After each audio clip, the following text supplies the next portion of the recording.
Tout d'abord, à vous tous, mes salutations empreintes de souhaits de bon augure. Et dans la foulée, nous continuons le commentaire sur les 50 versets sur le gourou dans le cadre des dharmas de printemps.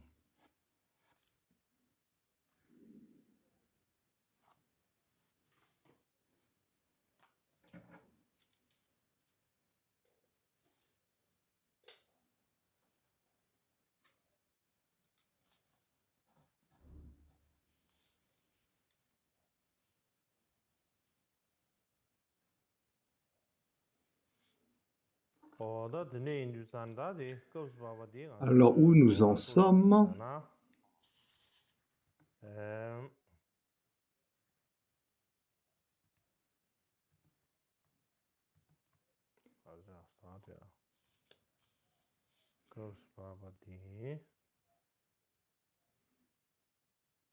Sur la diapo, est présentée la partie qui porte sur comment pratiquer le respect vis-à-vis du maître. Il y a 8 points et aujourd'hui, nous abordons le 4e point, ce qui concerne donc les possessions et l'entourage du maître. Les 3 points précédents ont été abordés. Et là, donc, concernant ce 4e point sur les possessions et l'entourage du maître, il y a donc la stance présentée dans la diapo avec le mot à mot dans les différentes langues.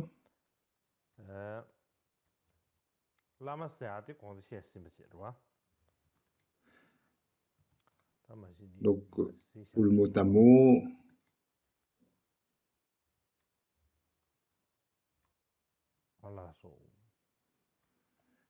donc le terme lama, on l'a déjà expliqué avant.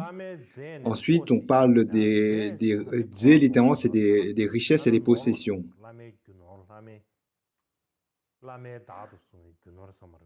Donc, c'est cela qu'on doit comprendre lorsqu'on parle des richesses. Et là, on parle des richesses intérieures et des richesses extérieures. Les richesses intérieures font référence à l'or, l'argent, les possessions matérielles. Et les richesses extérieures font référence à l'entourage. Donc, cette façon de présenter les choses, possession intérieure, extérieure, c'est peut-être une façon d'expliquer. En fait, les richesses intérieures sont ce qu'on peut prendre par les mains, qu'on peut amener avec nous. Et par opposition, les richesses extérieures sont comme l'entourage qu'on ne peut pas amener avec nous.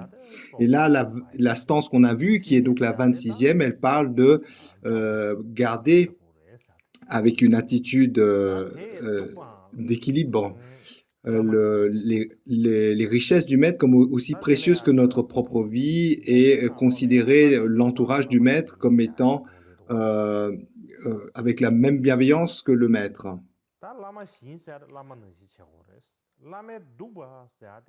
Donc ici, on parle de l'entourage du maître, qui signifie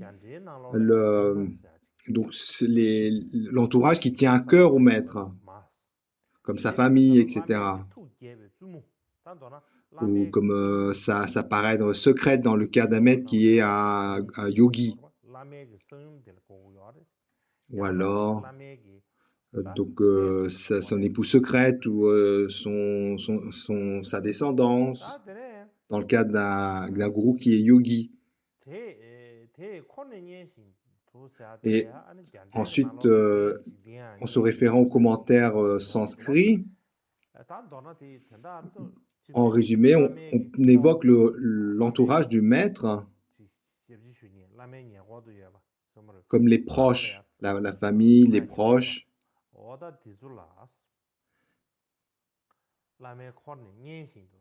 Et donc, on doit les considérer comme notre propre famille. Donc, c'est le commentaire même de cette 26e stance. La 26e stance, on peut la traduire comme ça, c'est-à-dire que considérer les proches du maître comme sa propre famille. Et là, il y a un terme qu'on peut traduire par équilibre méditatif, mais ici, l'idée ici de ce terme, c'est pas l'équilibre méditatif, mais le fait d'être sans distraction. C'est-à-dire, lorsque l'on considère les proches du maître comme étant de sa propre famille, cette considération, elle doit être stable en nous, elle doit pas être fluctuante.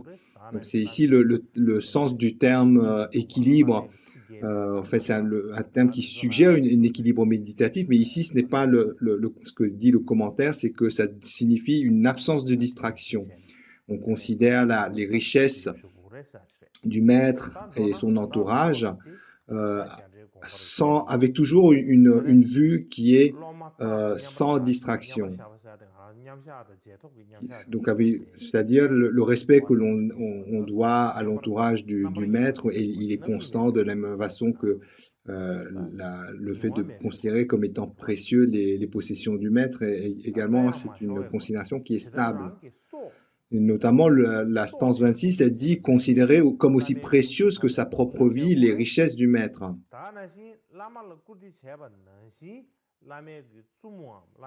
Et notamment, donc en ce qui concerne les proches, l'entourage, donc c'est vraiment donc une estime comme des gens de notre famille, vraiment considérés vraiment avec la plus grande affection, la plus grande estime.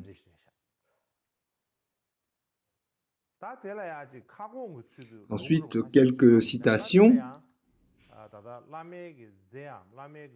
Donc, dans la partie où on dit considérer comme sa propre vie, aussi précieuse que sa propre vie, les richesses du maître. Donc, dans les tantras,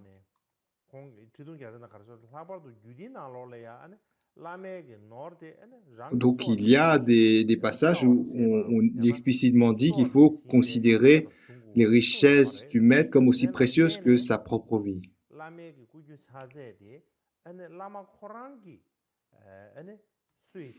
Et donc, notamment dans les commentaires du véhicule des mantras secrets, cela implique, lorsqu'on dit qu'on doit considérer les richesses de son maître comme aussi précieuses que sa propre vie, ça sous-entend que on ne doit pas en faire usage pour son intérêt personnel. Pas, par exemple, se dire sous prétexte d'accomplir une action vertueuse, en faire un usage personnel. C'est considéré comme étant un acte négatif extrêmement grave.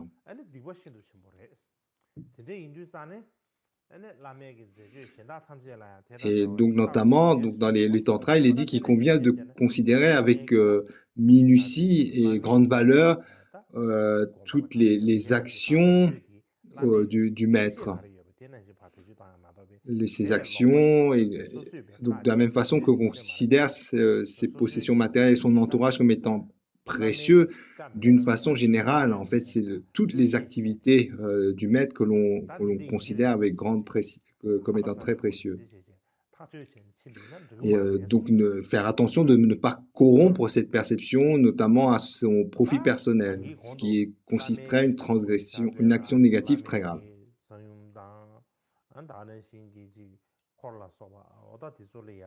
Donc, en résumé, l'idée ici, comme on le trouve dans la description des vies des grands maîtres passés, en résumé, c'est considérer avec grand respect tout ce qui tourne autour du maître, ses activités, ses possessions, son entourage.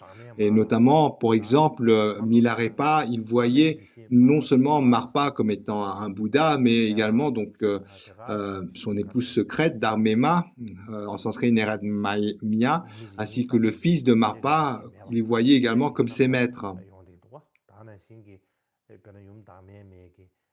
Donc il y a beaucoup d'épisodes dans la vie de Milarepa où il montre beaucoup de respect vis-à-vis de l'épouse de Marpa, Dharmema.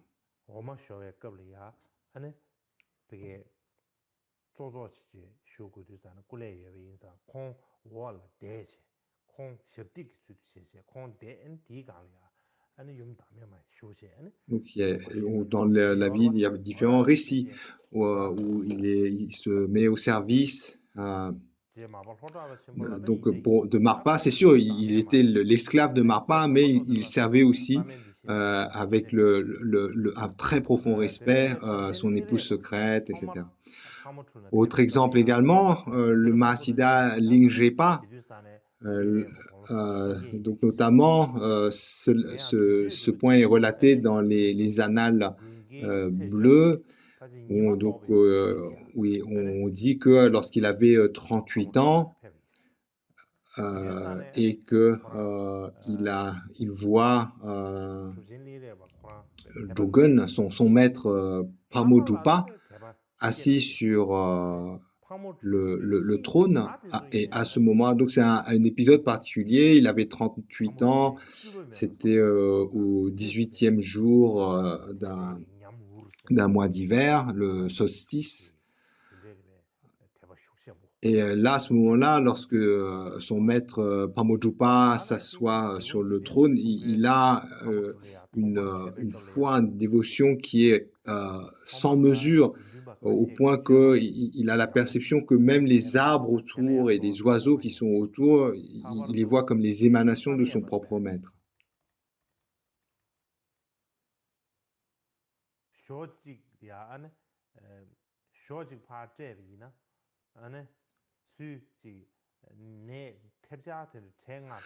Autre récit, donc ça concerne Jigungpa Jigten Sumgun lorsqu'il rend visite au même maître Pramojupa. Là, lui, en fait, dans un premier temps, il est choqué par la conduite de certains moines, et notamment d'un geshe qui s'appelait Samyepa, parce qu'il attendait en fait que ce geshe lui servait une certaine quantité de yaourt, mais à la place, il lui offre donc des céréales qui sont de pauvre qualité. Et là, il se dit, si les meilleurs des disciples de Pramojupa se comportent ainsi, donc j'ose pas imaginer les autres.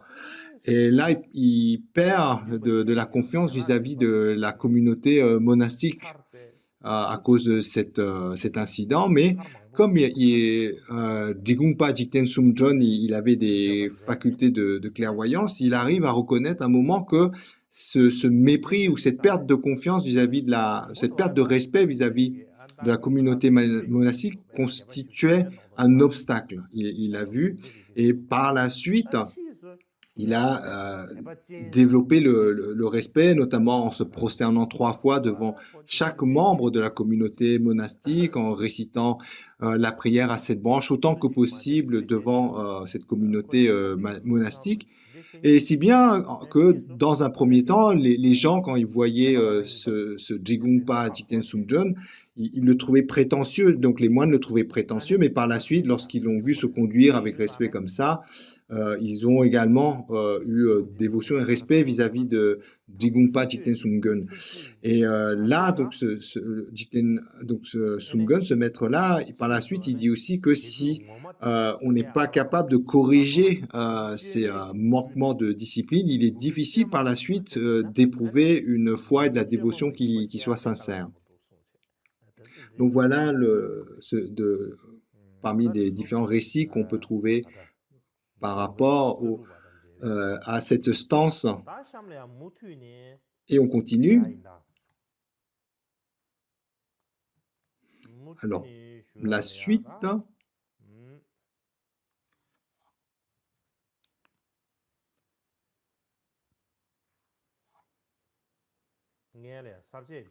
C'est bien de montrer le plan à nouveau.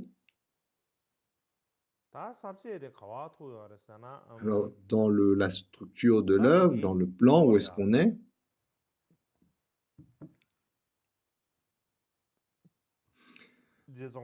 Pour rappel, on suit le plan de Tsongkhapa. Donc, concernant cette partie sur l'accomplissement du respect vis-à-vis du maître, il y a 8 parties. Les 4 premiers, on les a vus. On vient de finir la 4e. On passe à la 5e. Donc la conduite, comment avoir une conduite pure dans l'immédiat. Et ça, il y a 3 sous-parties dans cette 5e partie qui porte sur l'attitude pure dans la conduite immédiate. 3 points. Stopper les comportements inappropriés, pratiquer ce qui est approprié et enseigner aux autres comment stopper ce qui est inapproprié. Alors le premier point, arrêter toute conduite inappropriée. Il y a 2 sous-points.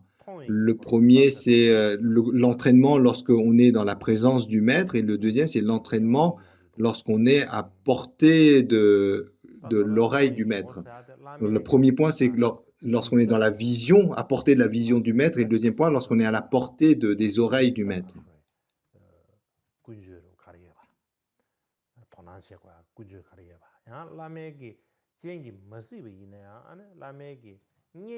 Et là, si on compare avec, vous vous souvenez, la référence par rapport à l'ornement des sutras du grand véhicule. Donc, il y avait cette citation où on dit « servir le maître spirituel avec respect, avec les offrandes, par les services et par la pratique ». Et là, donc, il y a 4 parties pour commenter comment servir le maître spirituel lorsqu'on suit le plan de l'ornement des sutras du Mahayana. Et donc, par rapport à ce plan-là, cette partie où on est, elle rentre dans la catégorie de comment servir le maître avec respect, comment développer le respect. Et là, donc sur cette partie, comme on va voir par la suite, il y a différentes stances qui montrent comment développer le respect vis-à-vis du maître. Et là,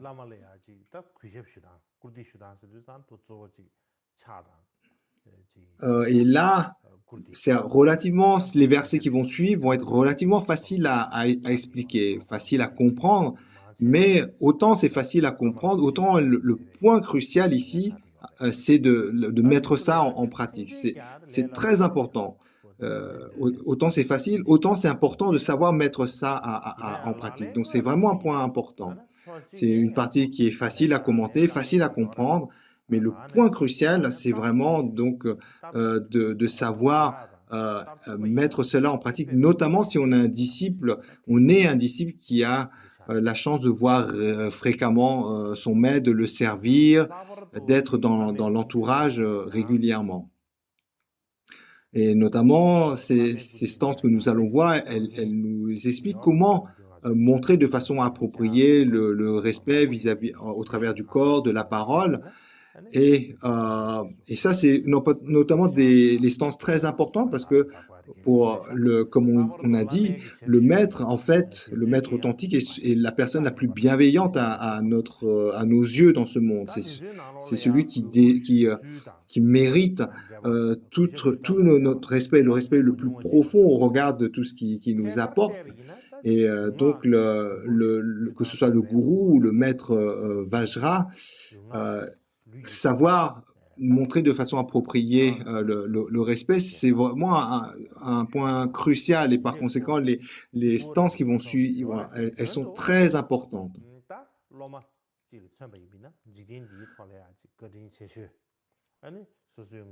Et notamment, donc lorsqu'on parle de respect, etc., de nos jours même, lorsqu'on se place à un niveau mondain,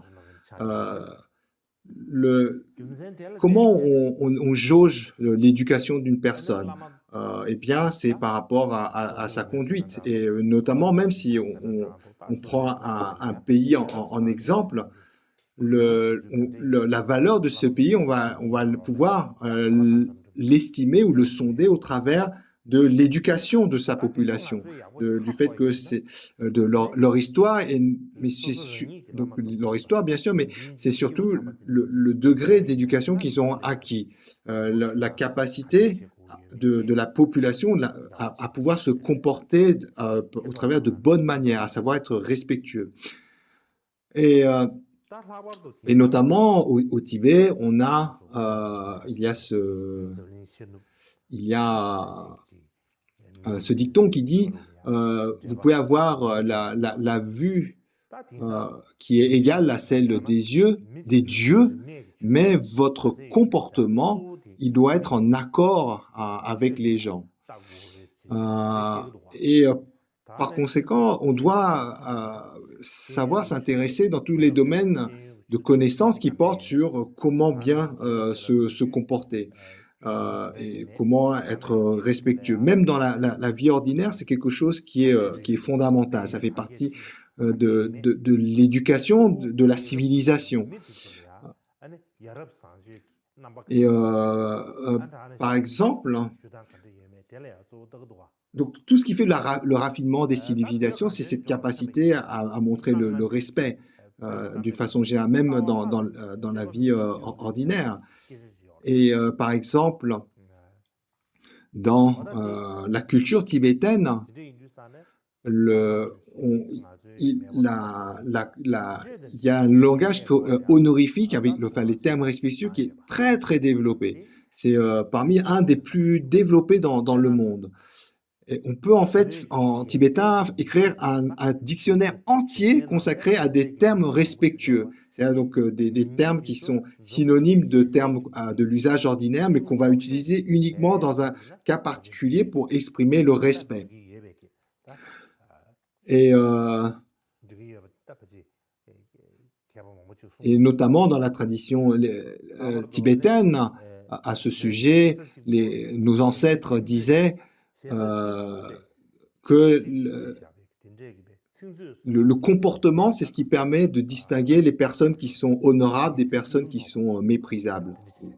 Et que les personnes honorables, c'était celles qui étaient érudites dans la capacité à montrer du respect et à utiliser un langage qui exprime le respect. Et donc ce dicton des ancêtres tibétains montre à quel point dans la culture tibétaine, on accorde de l'importance à avoir une bonne conduite, à avoir une expression qui met en valeur les autres, qui montre le respect. Non seulement donc, au niveau verbal, mais au niveau de la conduite. Et ça, donc, dans la culture tibétaine, c'est quelque chose qui est très clair. Cette culture du respect.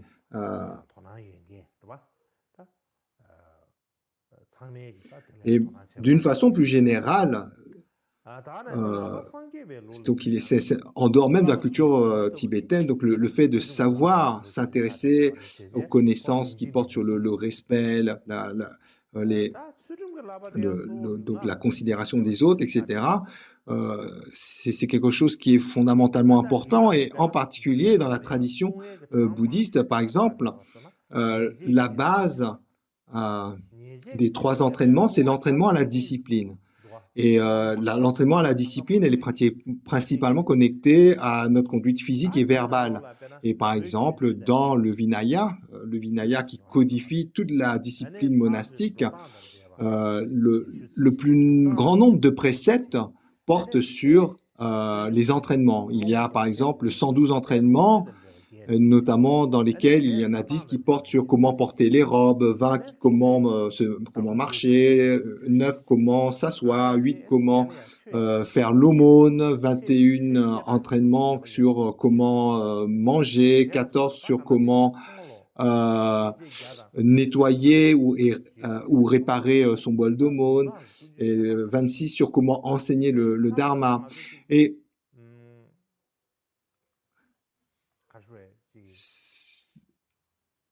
c'était pas juste une question on peut dire, de superstition ou de foi, mais lorsqu'on réfléchit, donc toutes ces instructions, elles montrent à quel point le fait de savoir bien se comporter, d'avoir une attitude qui est respectueuse, et quelque chose qui est important, qui est perçu comme étant important.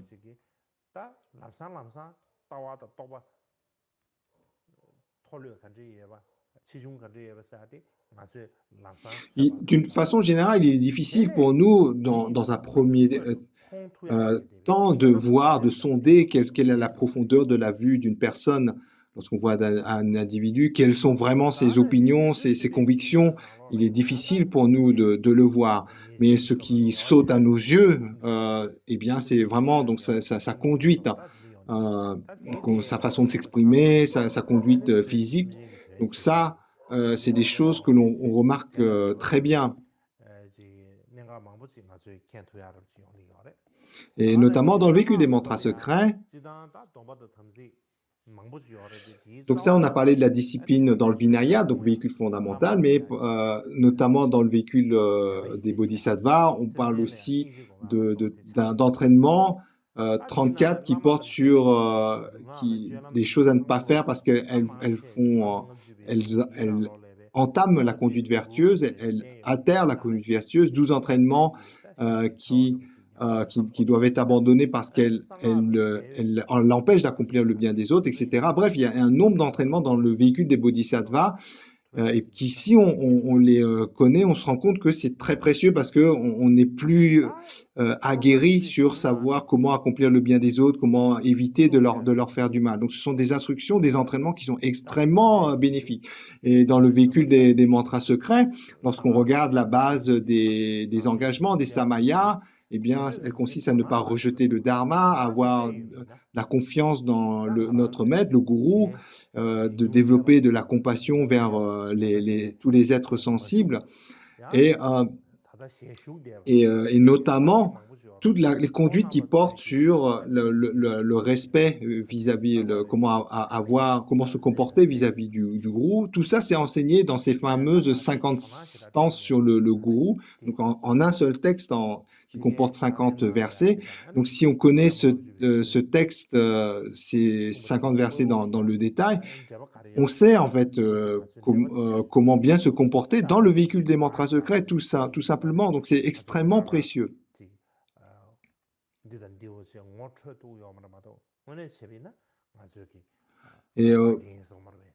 Et par exemple, il y a une histoire, si on se réfère à l'histoire, dans la lignée Karmakagu, il y avait un maître, Gui Gunpa Rinchen-Pel, qui était vraiment exemplaire, et notamment donc sa conduite, etc., ont été relatées dans le Festin des érudits, une œuvre historique.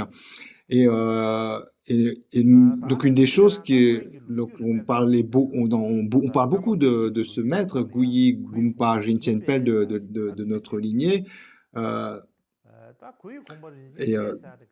Donc on peut en parler un peu de lui, notamment lorsqu'il était petit, Karmapa Rongjung Dorje, il avait établi un campement à Netang, dans la région basse de Tolung. Et dans cette région de Toulon, donc il avait installé un campement à Netang, et dans ce campement, il y avait beaucoup d'enfants qui se sont rassemblés. En fait, les enfants rassemblaient le bétail et jouaient en même temps. Et pendant qu'ils jouaient, il y avait un chien de garde qui était perdu. Et donc, ils ont lâché un peu la laisse de chien. Hop, le chien c'était parti. Et puis, aucun enfant n'arrivait à le retrouver, ce pauvre chien. Ce chien de garde qu'ils avaient lâché. Mais il y avait un enfant, il était plus malin que les autres. En fait, c'est Gui Gunpa Rinchen lorsqu'il était enfant. Et au bout d'un moment, il va ramper sous un grand container qui habituellement est utilisé pour ranger du bois de feu. Mais ce grand container était vide et mis à l'envers. Et lui, en fait, il voit un espace et il rampe pour rentrer dessous.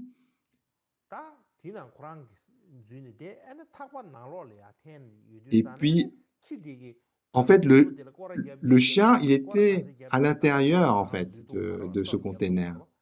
Et il tournait à l'intérieur. En fait, il était rentré et il n'y avait que sa laisse qui dépassait un peu à l'extérieur.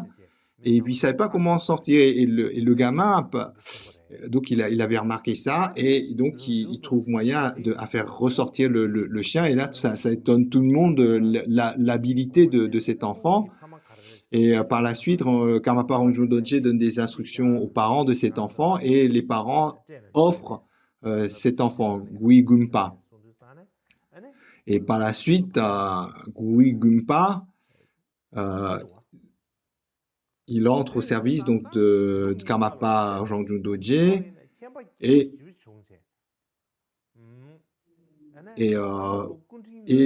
par sa façon de servir, il est remarquable.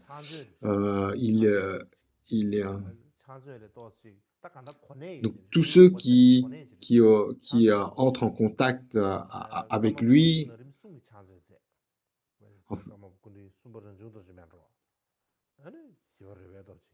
et donc notamment les officiels comme des princes de Chine, de Mongolie, parce que bon, autour de les gens même les grandes personnalités qui venaient autour de Karmapa, ils remarquaient donc Gui Gumpa. Ils avaient beaucoup de respect, que ce soit Situ ou autre grand maître. En fait, son nom, on l'appelait grand maître. C'était son surnom. Et donc, spontanément, on l'appelait comme ça. Et notamment, donc, ce fameux Gui Gumpa, on le cite souvent parce que il est l'exemple même de ce qu'un disciple doit faire dans la lignée Karma Kagyu. C'est un exemple de disciple de la lignée Karma Kagyu. Et notamment dans les récits historiques de Lorong, on dit que donc, ce fameux Gui Gumpa Rinchen Pel,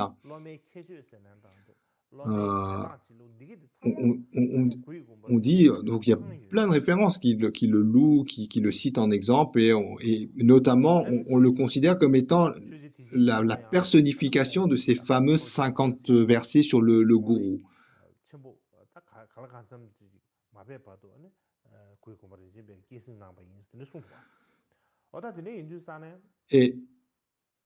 Et par conséquent, donc, on vous cite ce maître Gui Gumpa Rinchen Pel pour en fait, faire comprendre que donc, ces fameuses 50 stances ou 50 versets sur le gourou, c'est quelque chose que des étudiants, des disciples authentiques peuvent vraiment accomplir et doivent accomplir. Ce n'est pas juste un texte, ces 50 versets sur le gourou, ce n'est pas juste un texte qu'il faut comprendre ou une introduction de philosophie.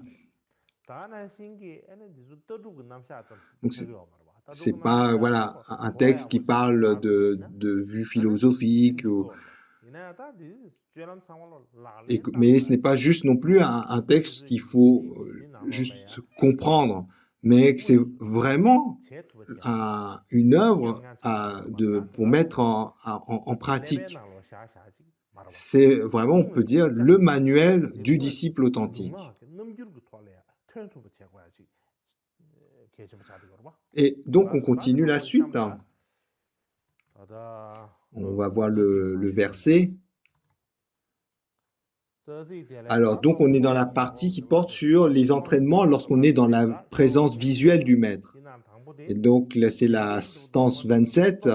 Donc, on dit ne pas s'asseoir sur leur lit ou marcher avant eux, ne pas porter un turban ou se draper, ne pas mettre ses mains sur les hanches dans leur présence. Donc, tout d'abord, on voit le commentaire sanskrit. Donc là, il y a le mot tamo, mais on va commencer par le commentaire du mot tamo en sanskrit. Donc, tout d'abord, lorsqu'il dit ne pas...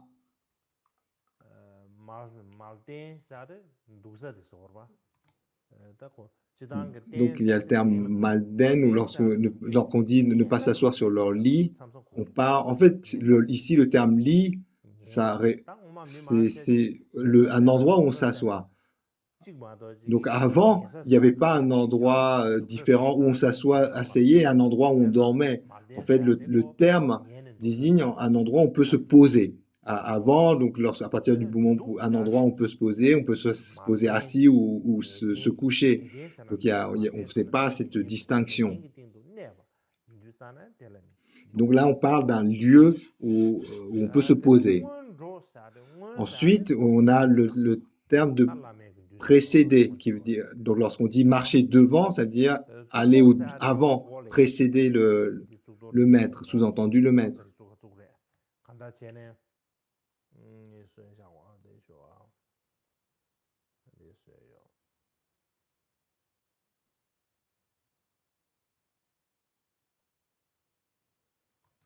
Alors ensuite, lorsqu'on parle de porter un turban,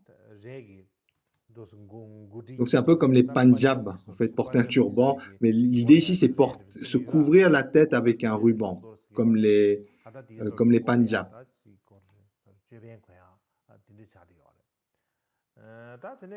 Ensuite vient le terme tiam.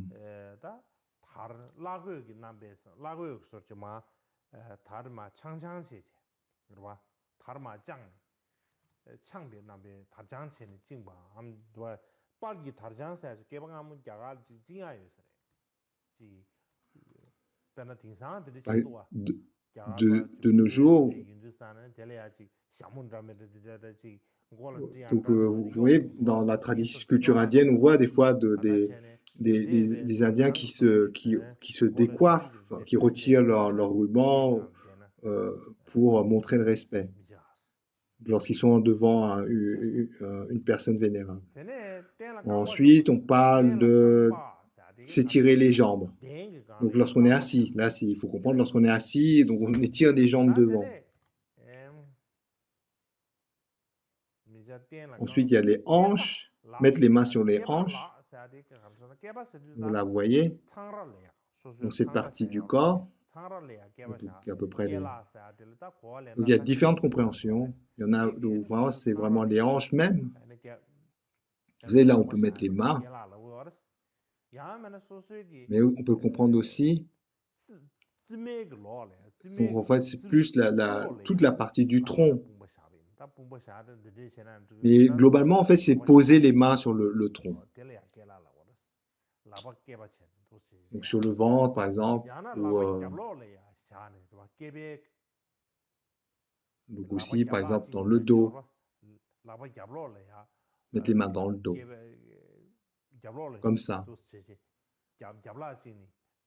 Donc, on peut le comprendre dans ce sens-là. Donc, il y a plusieurs significations qui fait qu'on peut comprendre différemment. On peut comprendre soit vraiment les hanches même, mais ça peut être aussi l'arrière des hanches ou la partie basse du tronc d'une façon générale. Voilà ce qui est dit dans le commentaire. Donc, au sens, en résumé, on peut se référer à Tsongkhapa, au commentaire de Tsongkhapa qui donne le sens en résumé. Il dit, lorsqu'on est dans la présence du maître,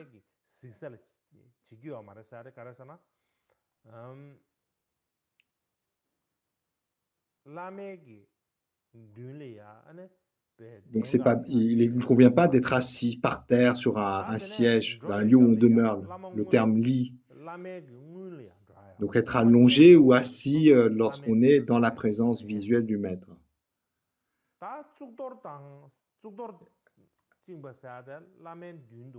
Donc ici, parce que même si ce n'est pas explicite dans la stance, ici on doit vraiment comprendre qu'on parle d'être dans la présence du maître. Donc lorsqu'on parle de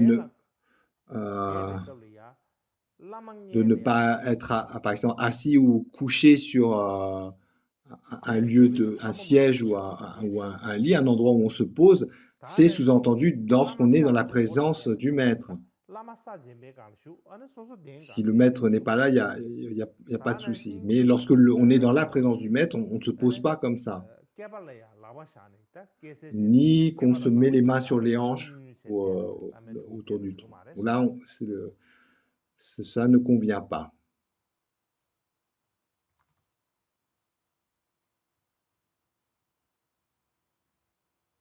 Donc, En résumé, c'est facile à comprendre, n'est-ce pas?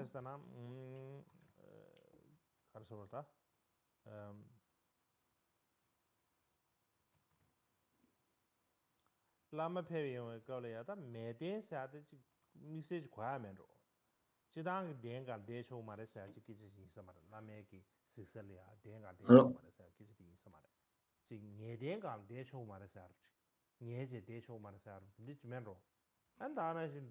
et là aussi,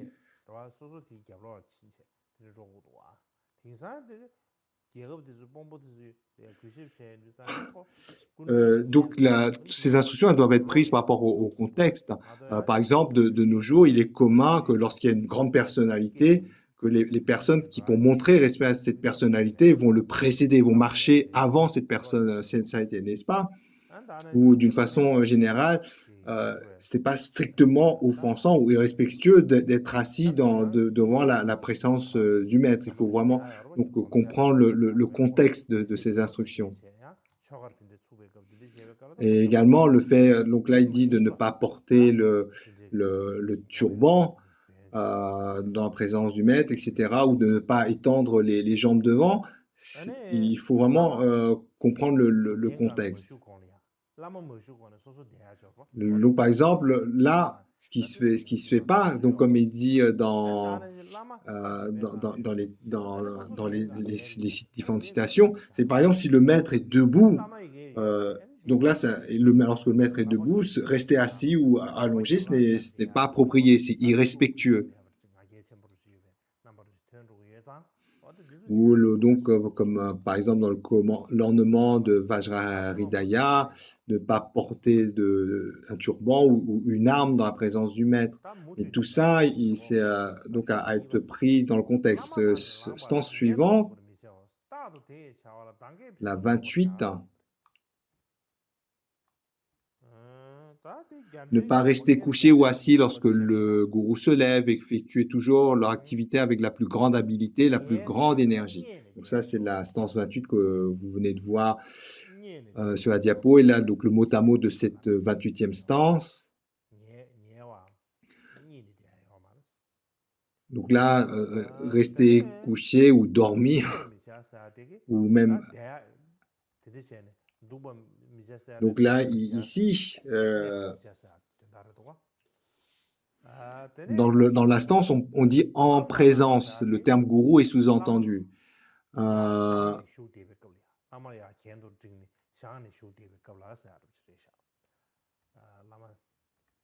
Et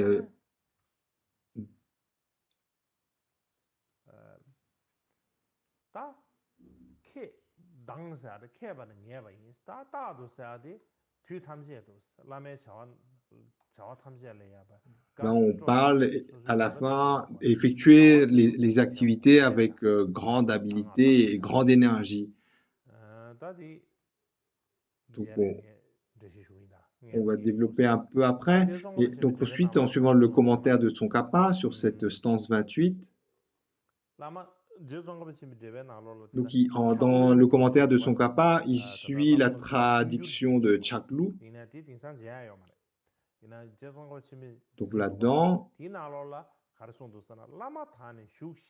donc il dit lorsque le maître est debout, ne pas être soit allongé ou assis. Et là, lorsque le maître est debout, le disciple ne doit pas être allongé ou assis. Et donc là, ici, ce que précise le commentaire, c'est que lorsque le maître est assis, le disciple ne doit pas être allongé, et lorsque le maître est debout, le disciple ne doit pas être resté assis. Et aussi, le commentaire dit qu'à tout le temps, d'une façon constante, en toutes circonstances, donc s'activer avec énergie et habileté. Donc ça veut dire tout ce qu'on est en train d'accomplir dans la présence du maître, il faut l'accomplir avec énergie, mais également avec discernement, intelligence. Donc en fait, ça désigne une activité à la fois on est très dédié, en fait, on est très dédié à l'activité qu'on accomplit. On est dédié avec, ça veut dire dédié avec réflexion. On sait ce qu'on fait, on a du discernement, on est malin, donc on sait ce qu'on va faire, de la façon appropriée avec laquelle il faut faire, et puis on le fait avec diligence, avec, avec énergie.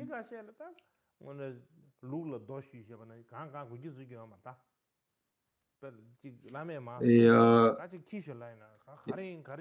là, à l'opposé, on connaît des gens comme ça qui traînent des pieds pour le maître donne des instructions, demande d'apporter quelque chose, et puis quoi que le maître dit, on a l'impression que le disciple, c'est comme une pierre qu'on a du mal à faire bouger, qui va traîner des pieds. euh,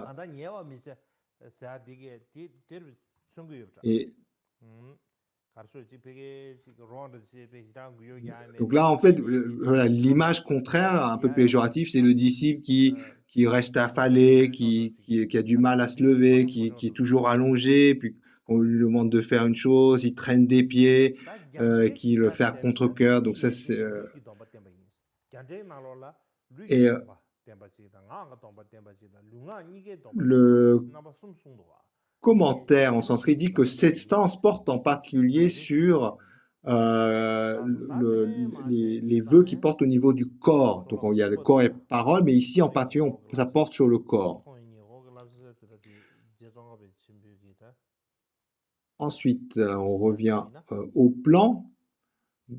Donc toujours dans cette partie qui porte sur les activités à faire dans la présence visuelle du maître, il y a donc la stance 29, ne pas cracher, etc., ne pas étirer les jambes lorsqu'on est assis, euh, faire des allers-retours ou avoir des disputes dans la présence du maître.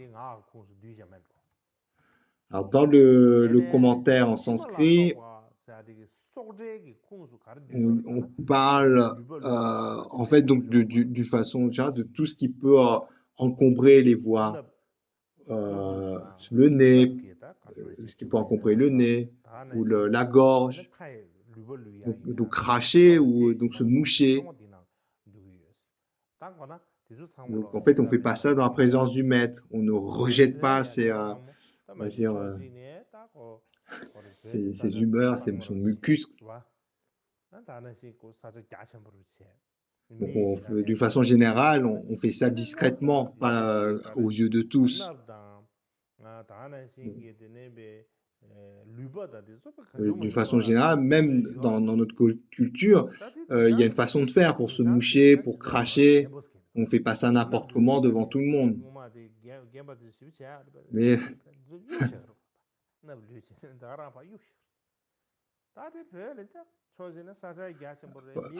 donc, si on est dans le contexte du Tibet où il y a peu de monde en plein milieu de la nature, il n'y a aucun souci comme ça de se moucher avec la main et de jeter dans la nature.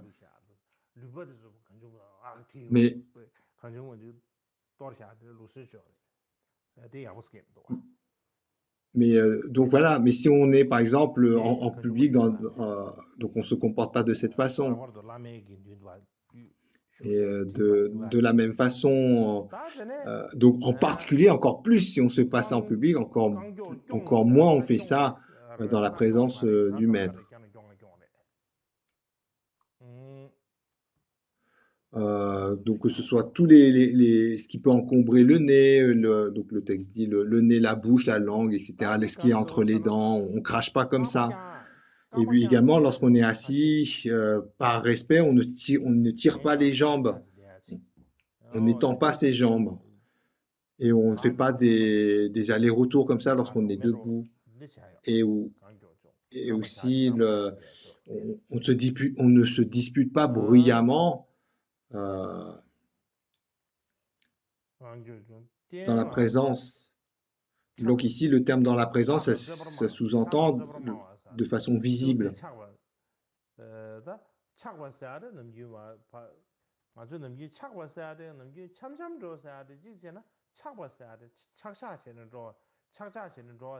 Alors ici, dans la stance, le verbe qui est utilisé pour dire faire des allers-retours, on peut le comprendre aussi comme se promener. Mais donc l'idée, c'est le fait de faire des pas comme ça, déambuler sans raison. Donc on peut le comprendre comme ça. Et là on parle de dispute, mais d'une façon générale, en fait, c'est de ne pas exprimer de façon audible des paroles qui expriment un désaccord de façon sec. Et ensuite, le commentaire de Tsongkhapa sur ces mêmes stances. Donc au départ, c'est pareil. Donc au niveau de ce qu'on doit cracher, donc c'est la même chose. Ne pas étirer les jambes lorsqu'on est assis sur un coussin, ne pas faire les 100 pas ou déambuler comme ça sans raison, ou alors se disputer dans la présence du maître. Dans la présence du maître, on ne fait pas ça. On ne crache pas, on ne se bouge pas, on ne fait pas les 100 pas comme ça, on ne déambule pas, et lorsqu'on est assis, on ne s'étire pas les jambes, ou on se dispute ouvertement. C'est des signes de non-respect du maître.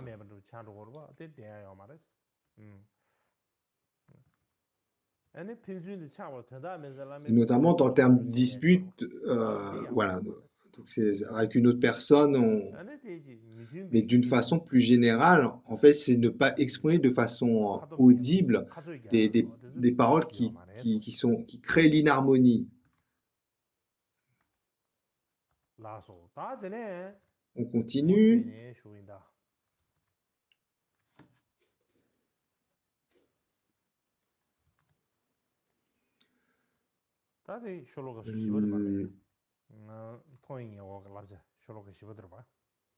Alors, le suivant, on peut le décomposer en deux parties.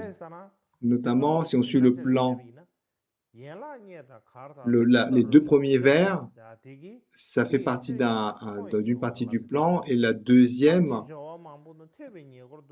ça fait partie de la section d'avant. Donc, en bref, donc la première partie, les deux premières lignes de ce stance dit ne pas montrer de l'affection, ne pas chanter, danser, jouer de la musique.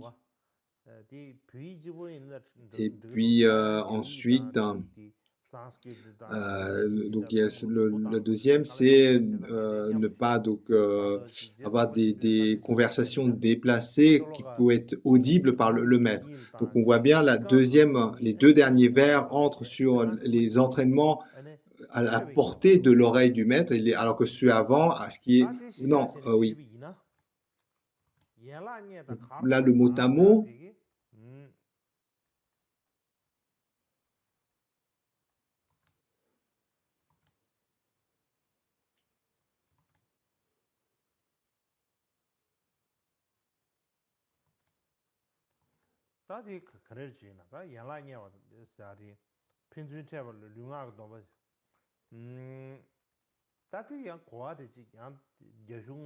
alors, en fait, l'interprétation du commentaire en sanskrit, il n'est pas très clair pour moi. Je ne pense pas que je l'ai compris à 100%. Donc, lorsqu'on parle tout d'abord,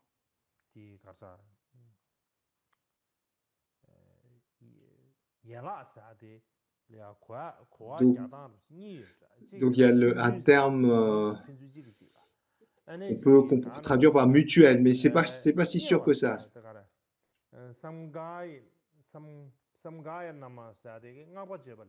Et aussi,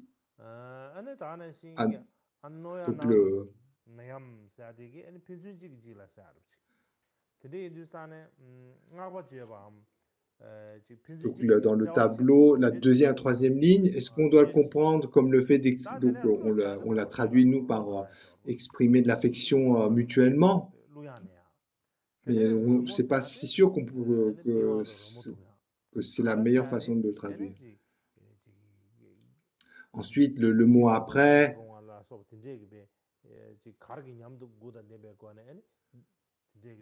donc comme vous voyez dans le tableau, on parle de chant et de musique.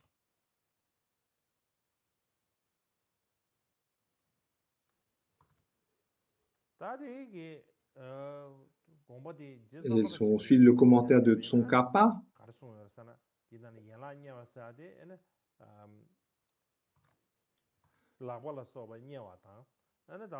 On parle d'après le commentaire de Tsongkhapa, donc c'est différent quand même, on parle de massage avec à l'aide des mains. Ensuite, on parle, comme dans le commentaire d'avant, de chant, de danse et de musique.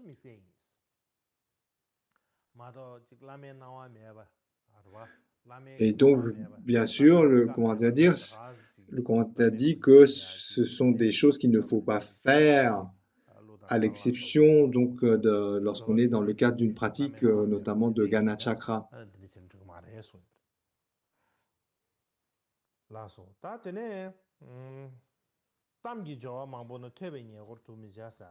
Et puis,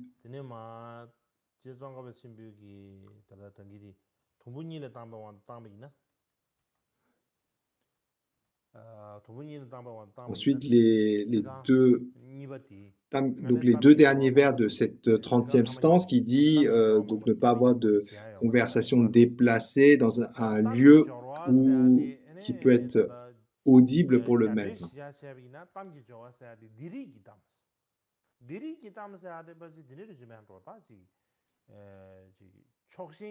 On parle ici de discours qui sont partiels. Par exemple,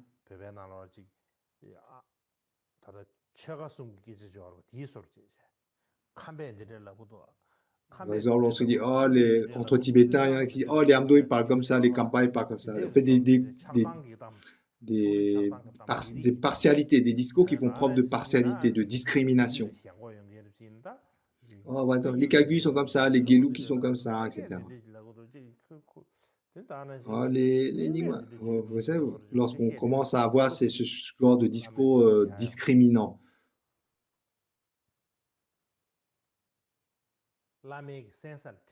Et là, donc on ne doit pas parler avoir de telles conversations à portée d'oreille du maître.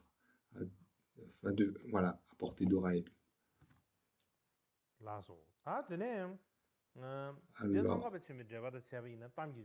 Alors, dans le commentaire de Tsongkhapa, il dit en fait, ici, par ce terme, il interprète comme le fait de ne pas avoir aucun discours insensé qui puisse se venir à l'oreille du maître, ne pas bavarder, de parler de choses de tout et de rien comme ça.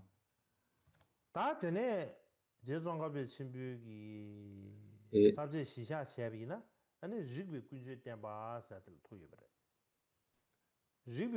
alors, toujours dans Tsongkhapa,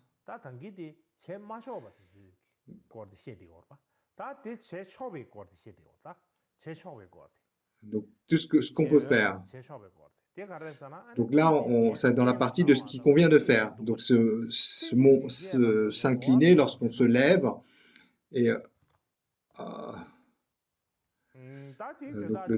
s'incliner lorsqu'on se lève, être respectueux lorsqu'on s'assuit.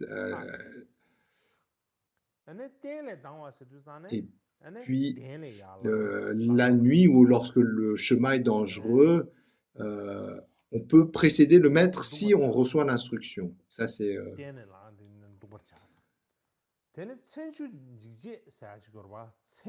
ici, donc le texte part de la nuit, de chemin dangereux, d'eau, il y a le terme eau, mais ici, par exemple, lorsque dans le chemin, il y a une rivière, on parle de cours d'eau notamment. D'une façon générale, le texte mentionne la nuit, les chemins dangereux et les cours d'eau, et d'une façon générale, en fait, c'est tout. Par exemple, si on passe dans un passage près d'un précipice ou d'un ravin, et là, à ce moment-là, de ce que dit le commentaire, c'est si on demande l'autorisation et qu'on le reçoit, on peut à ce moment-là précéder le maître.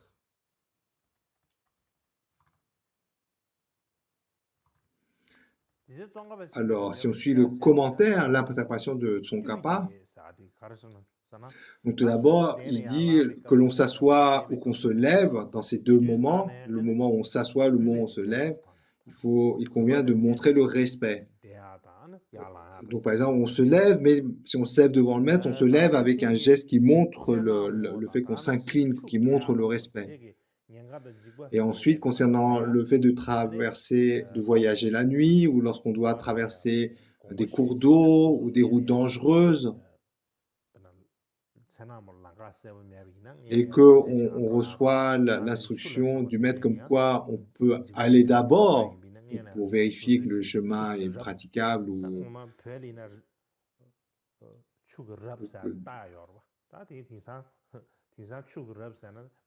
donc à l'époque le fait de traverser des cours d'eau au Tibet ou dans les pays dans ces pays-là, c'était vraiment un risque. Donc pour préserver les personnalités, on précédait. Mais de nos jours, ça n'a pas de sens. On ne traverse pas des cours d'eau. Ça c'est quelque chose qui n'a plus grand sens.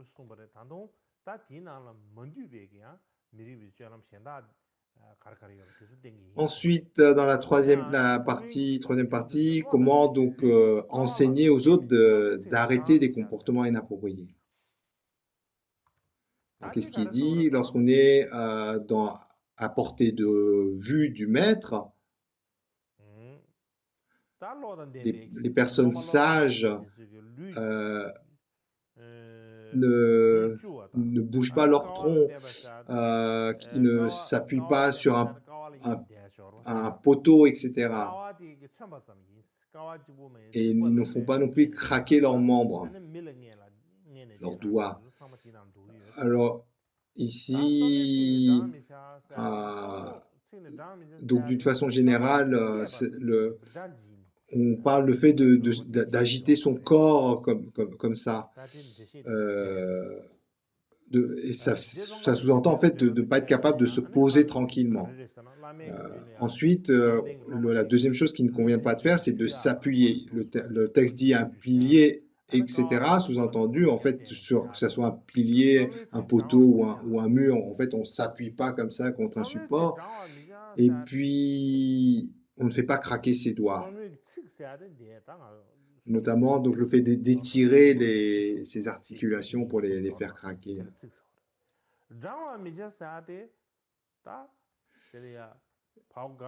Et donc ici,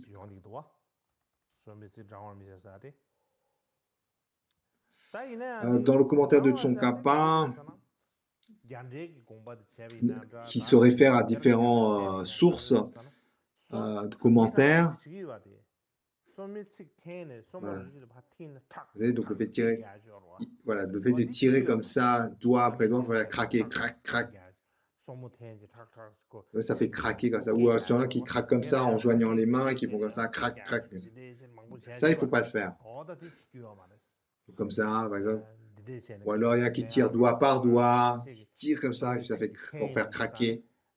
Là, c'est pas convenable, c'est pas une attitude à faire. Ou s'appuyer sur un poteau, tirer, faire craquer ses articulations, bouger son corps comme ça, le tronc, le faire avant. Donc ça ne se fait pas dans la présence du maître. Il n'y a pas grand-chose qui n'est pas compréhensible, n'est-ce pas? C'est assez clair. Sixième point. Comment montrer le respect, en particulier au travers du corps et de la parole. Donc là, il y a deux points, un sur le corps et l'autre sur la parole. Donc pour reprendre le plan général, avec les 8 points principaux pour pratiquer le respect vis-à-vis du maître.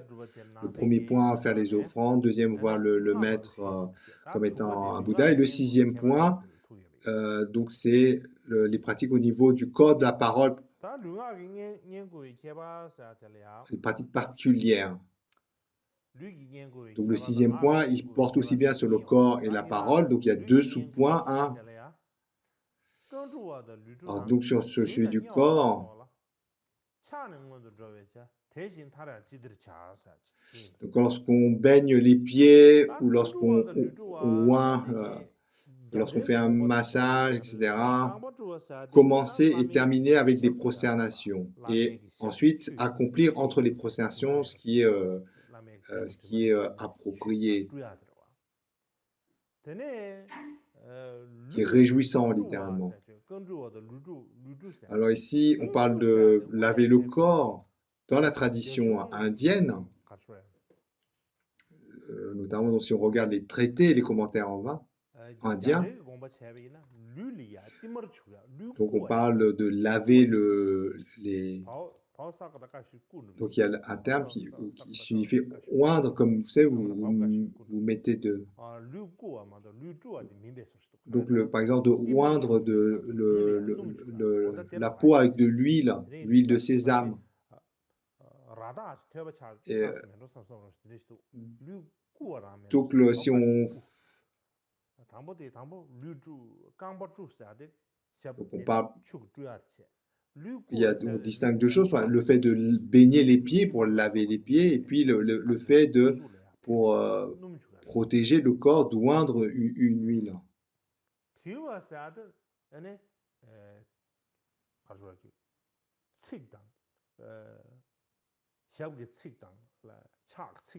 Et là, dans le terme de... Donc il y a le terme oindre pour faire pénétrer l'huile. Ensuite, il y a le terme massage. Notamment, le terme massage, il va retirer par exemple, tout ce qui peut faire tâche, les tensions, etc. Et puis, et aussi, donc ce qu'il dit dans ce sens-là, c'est qu'avant d'entrer dans ce genre de service pour le maître, il convient de commencer par des prosternations et à la fin de faire des prosternations. Et puis,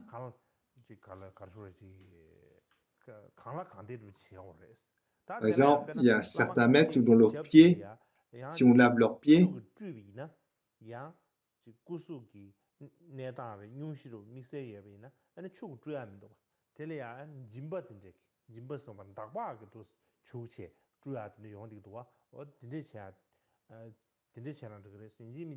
donc voilà, la question, c'est pas obligé de baigner les pieds du maître. On parle de façon générale d'activité de soins suivant les nécessités de la santé du maître.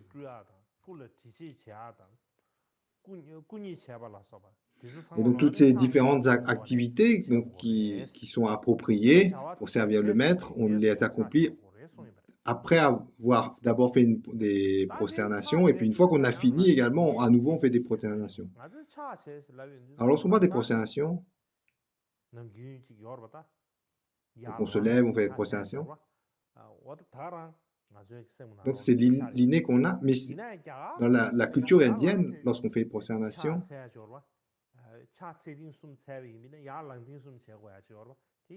avant il n'y avait pas cette façon de se lever, par exemple faire 3 prosternations. Donc nous, on a l'image de si on se... Donc, si d'une certaine façon, ça se fait, mais autrefois dans la culture indienne, donc ça pouvait se faire de se lever pour faire la prosternation, mais on va dire de façon commune, on faisait simplement le fait de joindre les mains pour exprimer le signe de prosternation.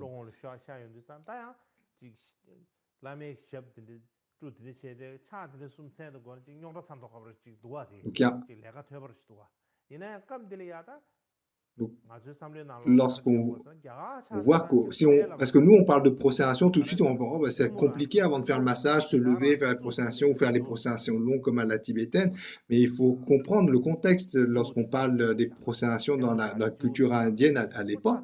C'est voilà, juste le fait de joindre les mains en signe de respect avant de commencer donc c'est facile. De même,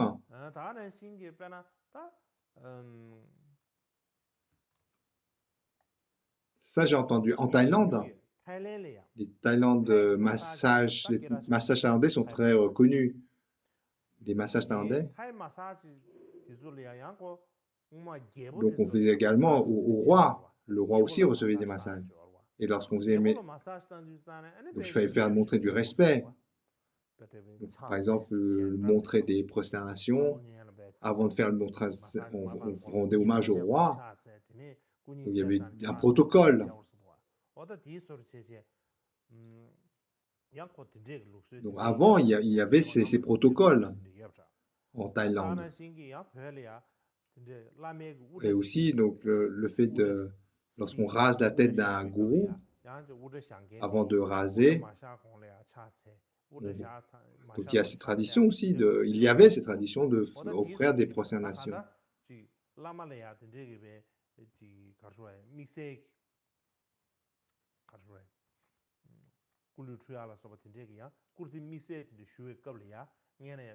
Donc c'était un protocole qui était commun pour montrer le respect avant. Voilà, de nos jours, on pourrait parler de cérémonie. Voilà, c'était une façon ou un protocole en particulier pour montrer le respect.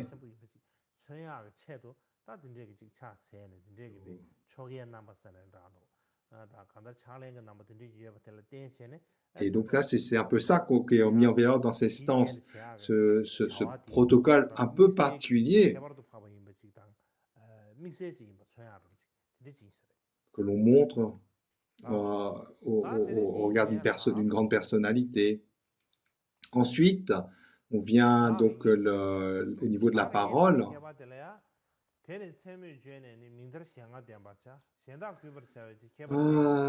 Ne pas mentionner les maîtres simplement par leur nom, mais rajouter une expression honorifique et également donc utiliser des expressions pour montrer la distinction, la valeur, l'estime qu'on a, et de sorte que les autres éprouvent de la dévotion.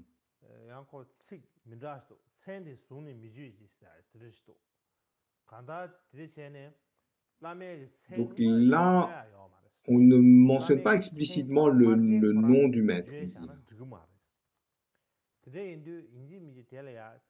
C'est-à-dire que là, ça veut dire le nom simple. Et généralement, à la fin du nom, on rajoute un terme de politesse. Par exemple, si une personnalité s'appelle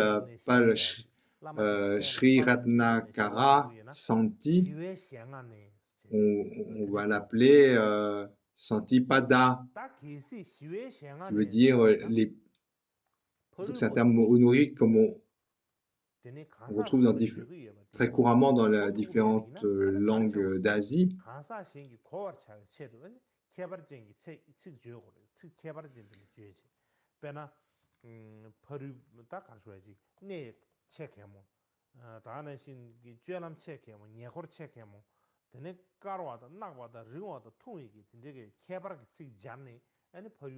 Et également,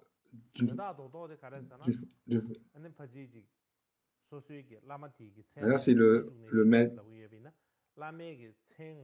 comme il s'appelle Rinchen June, on ne va pas simplement dire son nom comme ça ne se fait pas. S'il s'appelle Rinchen June Shiwa, on va prendre la fin de son nom, Shiwa. On ne dit pas le nom, tout son nom, Rinchen June. Et Shiwa, et Shiwe Shiangane, on va rajouter ces termes de politesse. Et Shiwe Shiangane.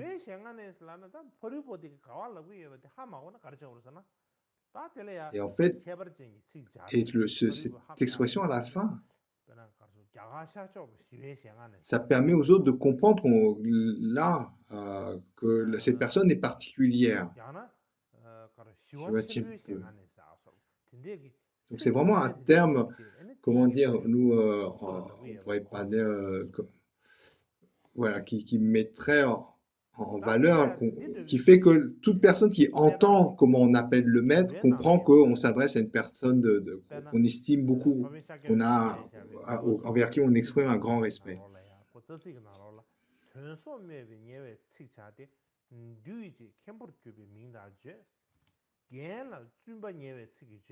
Et dans le Vinaya également, dans les 300 stances de Shatyaprabha, on dit utiliser des épithètes respectueux, s'incliner lorsque l'on parle, lorsqu'on évoque le nom de son maître, de son Kempo.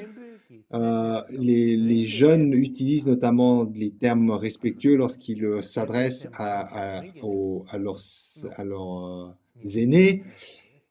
Et également, même pour les aînés, il y a de termes respectueux lorsqu'on s'adresse aux jeunes.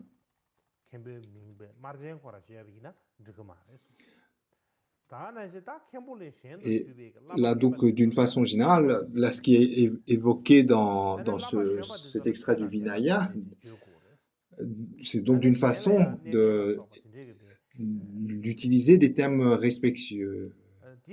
Par exemple, qu'on s'adresse aux anciens, aux jeunes, et en particulier vis-à-vis de son propre maître, son propre Kempo.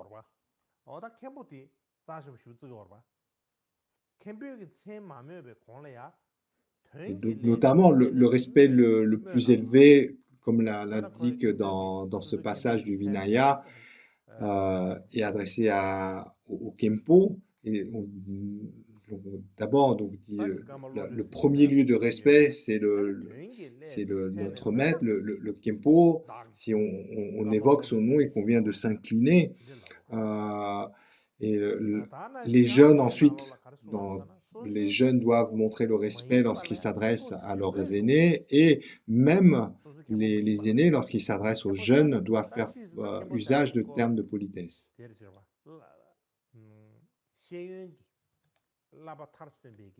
Et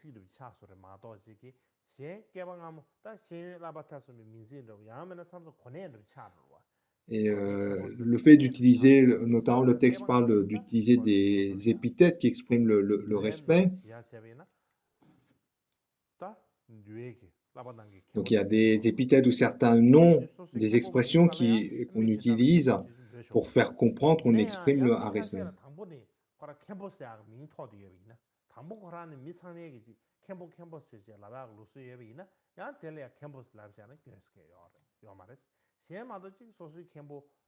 Donc, par exemple, si on parle d'une façon générale d'un Kempo, mais qu'on n'utilise pas de termes respectueux, il n'y a pas de faute à cela. Mais lorsque l'on parle de son propre maître, son propre Kempo, là, il convient de ne pas utiliser simplement le terme Kempo, mais vraiment de faire usage d'épithètes appropriées pour montrer l'estime, le respect que l'on a. Et notamment, les jeunes, ils vont utiliser des termes de poli pour parler à leurs anciens, à leurs aînés. Et puis même les aînés, lorsqu'on parle, donc il y a des formes des termes, même respectueux, lorsque les aînés s'adressent aux jeunes.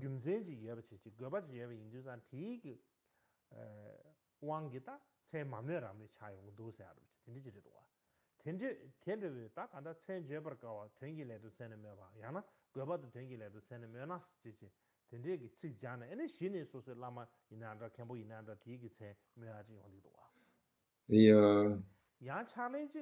par exemple, il y a des expressions comme, pour parler de son maître, on dit quelqu'un dont le nom est difficile à exprimer, ou la personne dont on ne dit son nom que pour des raisons ou des nécessités précises. Ou alors, on va dire la personne dont le nom est difficile à prononcer. Notamment lorsque l'on parle d'un maître qui est décédé. Voilà, il y a plein d'expressions comme ça pour montrer de l'estime, le respect.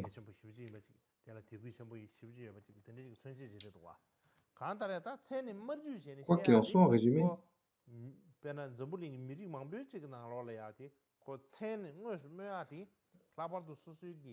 Donc, que ce soit notre propre maître, mais également nos parents, ou les personnes qui sont âgées, qui sont plus âgées que nous.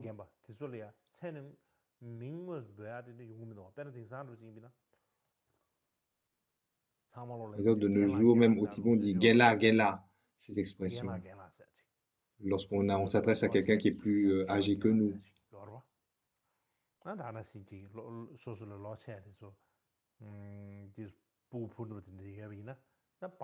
Ou par exemple des expressions où on parle de père, mère, on a ces expressions, même si c'est pas notre propre père ou notre propre mère, mais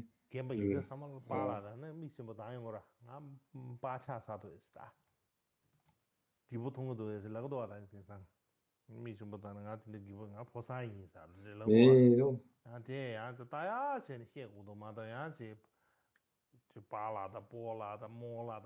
de nos jours,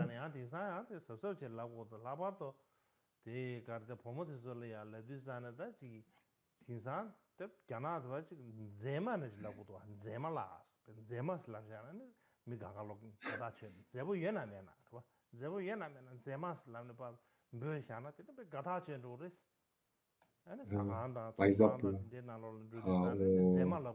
il y a différentes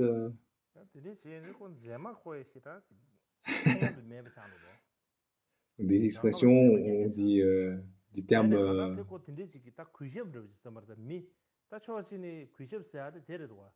En résumé, le fait d'utiliser des termes respectueux, c'est vraiment donc pour s'entraîner à considérer les gens avec respect, avec valeur. Voilà, montrer l'estime. Le respect ou l'estime, c'est vraiment ça, c'est pour montrer l'attention qu'on a, porter de l'attention aux autres. Parce que donc l'idée, c'est que de nos jours, c'est souvent, il y a des termes polis qu'on dit, mais qu'on dit un peu comme sans comprendre le sens. C'est revenu une forme de politesse courante. Mais là, il faut vraiment comprendre ici le sens. Ces instructions ici,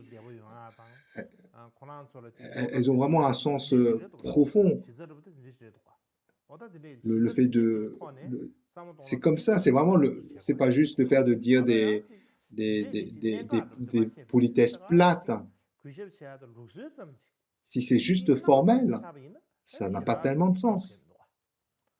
D'un côté, oui, montrer du respect, il y a des bonnes choses.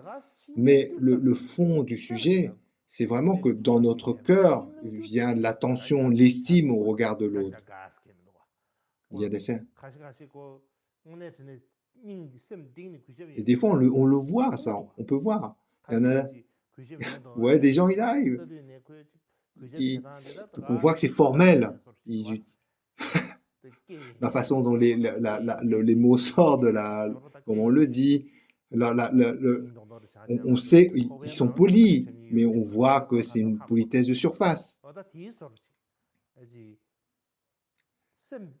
Voilà. Dans le cœur, il n'y a pas ça, cette politesse, mais formellement, mais là, la question ici, c'est vraiment que le corps et la parole expriment vraiment une dévotion, un respect qui vient du cœur.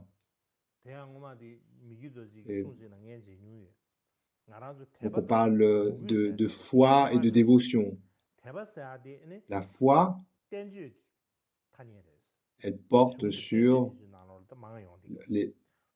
les instructions générales. Et la dévotion, elle porte sur les instructions, on va dire, personnelles. C'est ça la différence entre le terme dépa, qu'on traduit souvent par respect ou foi, et megu, qu'on traduit souvent par dévotion. Et la différence entre les deux peut être comprise comme ça. Autre façon, on dit aussi le respect, le terme dépa, ça parle de le respect qui s'exprime au travers du corps et de la parole. Parce que le corps et la parole est capable d'exprimer, de véhiculer.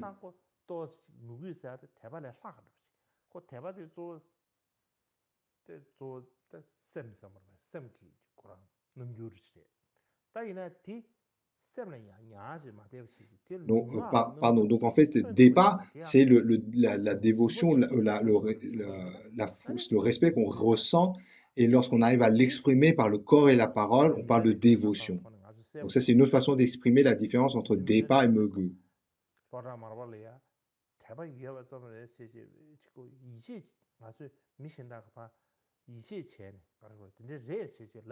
Donc, par exemple, lorsque Milarepa est dévoué à Marpa, donc c'est pas simplement un respect qu'on peut voir comme ça, mais qui s'exprime vraiment au niveau du corps et de la parole, qui devient manifeste par le corps et la parole. Ça veut dire, voilà, sa dévotion s'exprime tellement par son corps, sa façon de se soumettre, de montrer le respect par le corps et la parole, que ça saute aux yeux.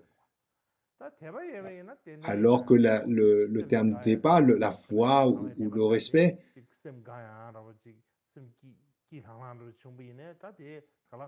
donc ça peut tout à fait exprimer. Un disciple peut avoir du respect pour le maître, mais sans parvenir à l'exprimer de façon très formelle. Voilà.